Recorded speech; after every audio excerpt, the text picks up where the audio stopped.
Punya lahan di sini yang sebenarnya itu milik kami kuasai, tapi ternyata oleh negara hanya dipinjam pakaikan, dan pinjam pakai itu hanya 10 tahun.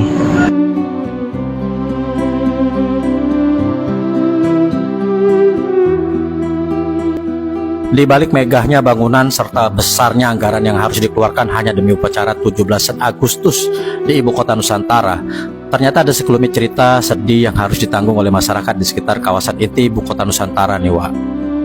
Sejak Kecamatan Sepaku ditunjuk sebagai ibu kota Nusantara, kepengurusan sertifikat pun kini dibekukan, dan warga tak bisa lagi mengurus surat kepemilikan atas tanah mereka yang sudah ditempati yang menjadi tanah kelahirannya. Bahkan sejak tahun 2023, pemerintah mengeluarkan sebuah kebijakan yang membuat hati masyarakat sedih, karena hanya diperbolehkan untuk mengurus tanah mereka yang dikeluarkan hanya pakai saja, bukan kepemilikan.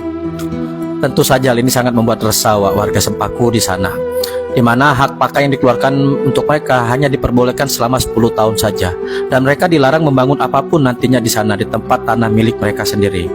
Apa yang terjadi ini merupakan sebuah realita dan fakta, Wak, yang ada di Sepaku, di mana tanah masyarakat di sana mendadak diubah kepemilikannya menjadi hak guna pakai. Dan bayangkan apa yang sudah dilakukan yang diberikan oleh Jokowi atas HGU kepada investor maupun pihak asing di IKN. Mereka diberikan hak izin selama 190 tahun, sedangkan masyarakat negeri sendiri hanya 10 tahun. Lalu apakah ini yang namanya IKN untuk semua rakyat Indonesia? IKN adalah sebuah simbol yang menjadi pemerataan dan keberkeadilan bagi seluruh rakyat Indonesia.